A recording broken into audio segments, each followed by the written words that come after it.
Hey everyone, good morning, good afternoon, good evening, wherever you are in the world. We would love for you to post where you are in the world in the comments section. I'm Catherine Mattice, founder and CEO of Civility Partners. We focus on building positive, thriving work environments. We often go into toxic work environments and turn them around. Today I have Kenston Henderson with me. His business is Live with Lyfe, and I'm super excited. He's all about cultural transformation like we are, and he's got a great course on cultural transformation. We're going to talk about bias and racial equity. So thanks for joining me today. You're welcome. Welcome. Happy to be here. Awesome. And I love how your bio says bias disruptor and winning conversations enthusiast, because I like to say Yes. I'm an HR disruptor. So disruptors right Hey, here. listen. It's a tag team. We got to come at it at multiple angles to disrupt. Yeah, there's got to be several of us disrupting what is, Yeah. right? So tell me about this transformation course. It's online, it's about cultural transformation. Tell me more. Yeah. My clientele are basically small to mid-sized businesses, and they usually only have at least one or two HR people and not a DEI arm at all.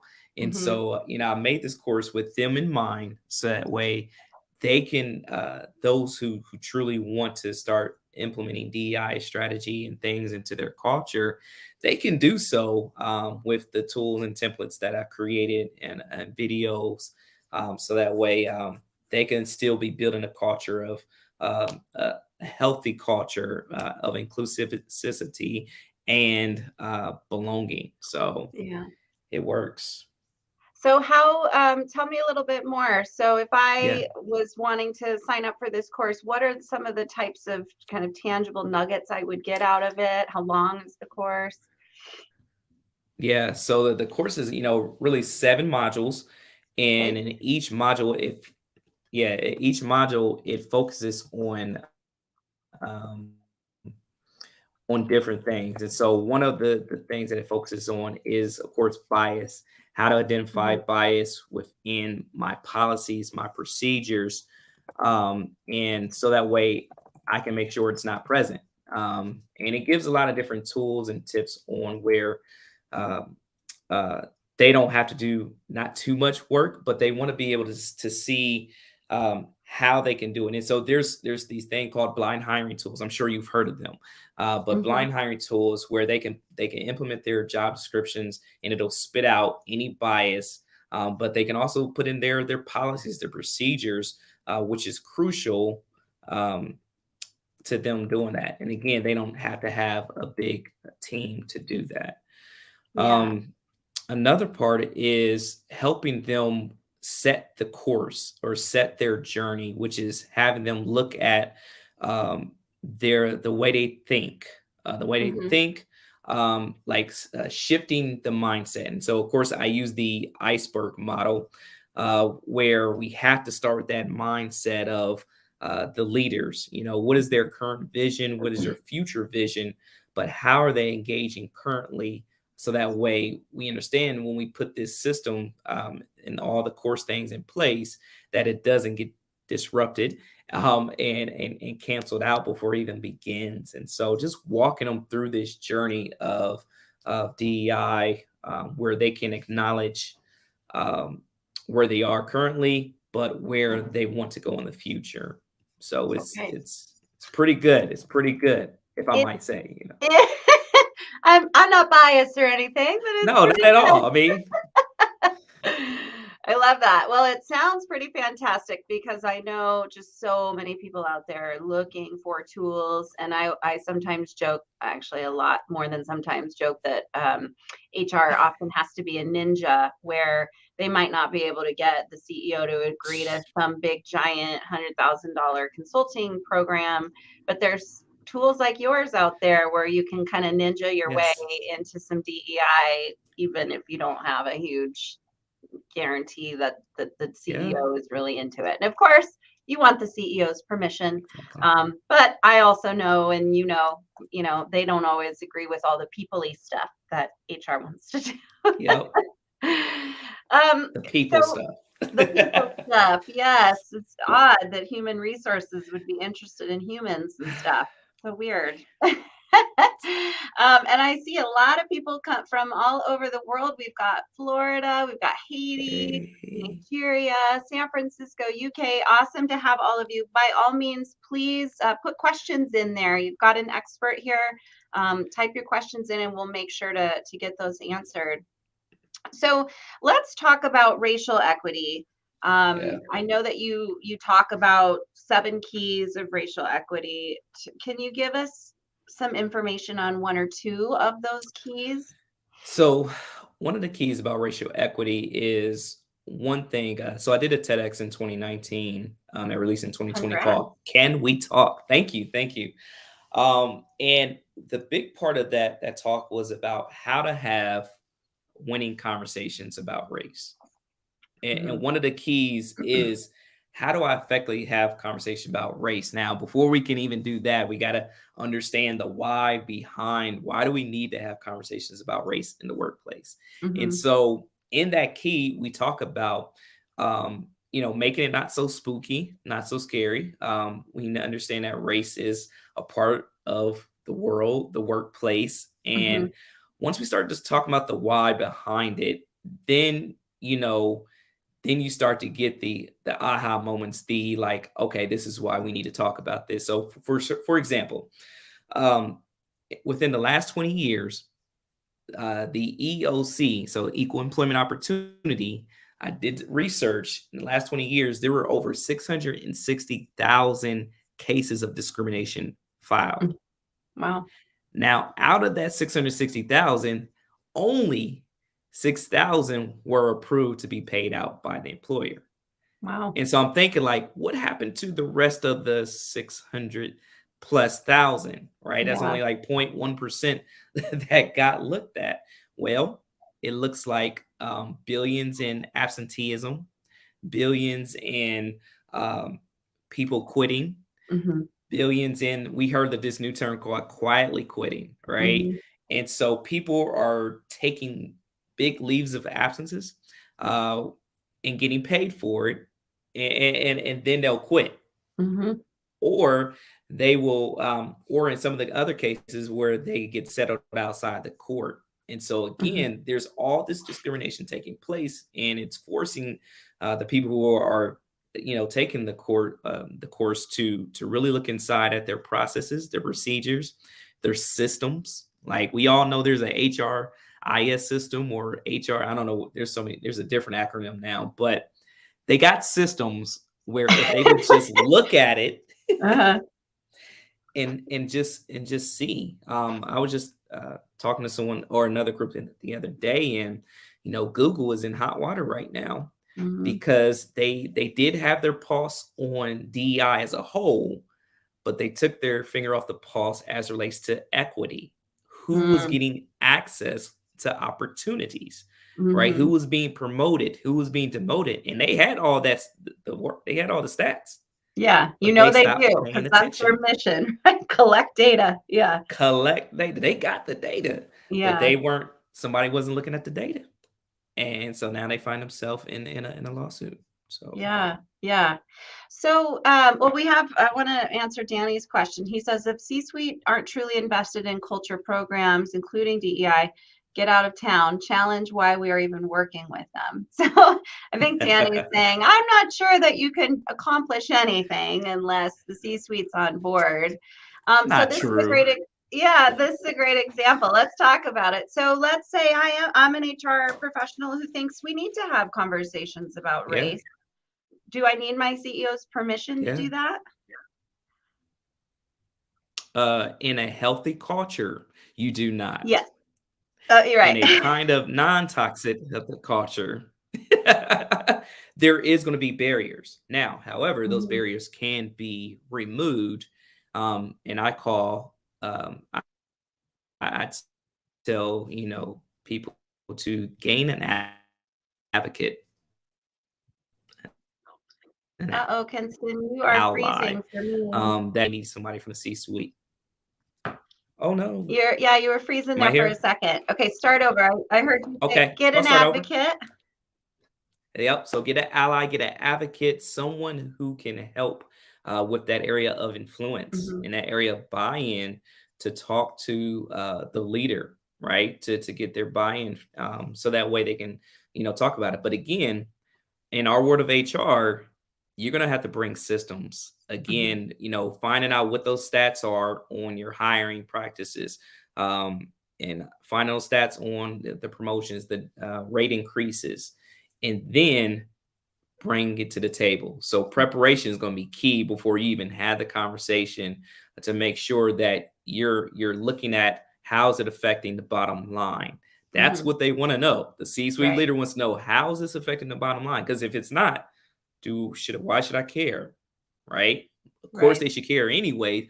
However, we understand there's different C-suite leaders out there, and they're Yes. not all the same.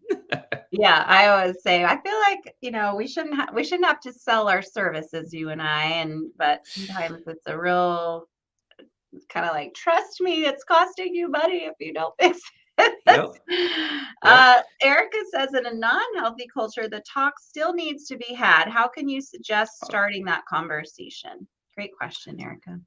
Yeah, great question. Great question. And so in a non-toxic, I mean, in a toxic culture, it does need to be had, but that's when when I refer to the advocate, the ally, getting someone who can go on a journey with you, right? It can be uncomfortable, but here's the thing. If it's affecting the workplace, if it's a toxic culture that you're really wanting to change, or wanting to impact and influence, then you may need someone to help you, come alongside you. Hmm. Even if it's just to encourage you. I'm always saying, don't do DI alone or don't do HR alone. If you're doing it wrong alone, you're doing it wrong. Okay. Yeah. So Yes. make sure you don't try to handle that load or carry that load by yourself. But you usually going to need someone else to tag along with you. And Yeah. so if you are a HR leader, um, Erica, then I would say, again, solicit the help of your HR people, right? HR people all around, Catherine. But there's so many groups on LinkedIn that can support you as you start to, go down this path of wanting and needing to have the conversation. And I don't know, I no longer call uncomfortable conversations. I don't say uncomfortable anymore. I call them necessary conversations, because there's a Yeah. reason why you want to have the conversation. Yeah. And so we got to have them. I would say too, my own experience, Yeah. is that the more I have educated myself, the more Mhm. bold I've become, because I've become more comfortable to be able to Yeah. say, and I'm white, obviously. So it's like, for me, some of it's like I got permission to say something because I read it in a book that I found really fascinating and was eye-opening to me. So then it kind of gives me that courage to say, I'm going to say this. I read it over here. I didn't know that before. And so that's, I think, for all of us, we all need to educate ourselves. But the more educated I've become, the more I've read and the more I've paid attention, the more bold I've become. Granted, I'm also a consultant, so I can't get fired, but Yeah. I don't know. I would encourage all HR professionals that make sure you feel really confident about, like, I know this has to happen, because if you feel any sort of timidness around it, like, I think we should do it just because people say, but I'm not really sure, I think that would come across Yeah. in your conversation. So just my Yep. own personal experience. Erica's got another great question. At what level should we view employment equity? In a global workplace, should we see diversity at each level or just when assessed on the whole? Hmm. Well, that's a great question. And so I would say at every level, right? I mean, we're talking about cultural awareness, cultural competency should be at every level. If we're really trying to bake DI into our culture, we have to put it at every level, with some accountability as well, right? With some accountability as well, meaning making it a part of our review process, our annual review process on every level. Leaders and all have to be a part of that. Baking it into our core values is the key. And so Mhm. Yeah, there's so much, but again, I truly believe that it has to be at every level from top to bottom for it to really move things forward. I agree. I think especially if the goal, equity is about everyone Yeah, feeling like it's equitable, right? So you have to hit it at every level. And it may take time where you yeah, start with different levels. I know a lot of times we go into a certain department, and yeah. then from there, the rest of the company hears about it, and then we can maybe influence other things. So I would assume that DEI is just like that. Yeah. Oh yeah. Yeah, Erica says, thank you. Danny says, it's our responsibility to educate ourselves on these contexts, not to burden others with explaining their lived experiences. Yes, that's for sure. Yeah, I've definitely read some good books that have been very eye-opening for just thinking about the having racial conversations. One example, and I wish I could remember the name of the book, but um, this author was talking about how she was at church and they started talking about she was on some sort of leadership committee, and we're talking about Black Lives Matter, and then somebody who was white kind of shut it down and went, I think we should pray. And just this idea of like, well, that was a microaggression or maybe a macroaggression, like this is uncomfortable, let's pray. And that was what that white person was doing. And so just Yep. those eye-opening moments where it's like, oh, I don't know that I would have noticed that, but now that I've Yeah. read that scenario, so those are the kinds of things. So funny you said that because I go through the three levels of where people find themselves when they're engaging in conversations. And Mm-hmm. so the first level is comfort.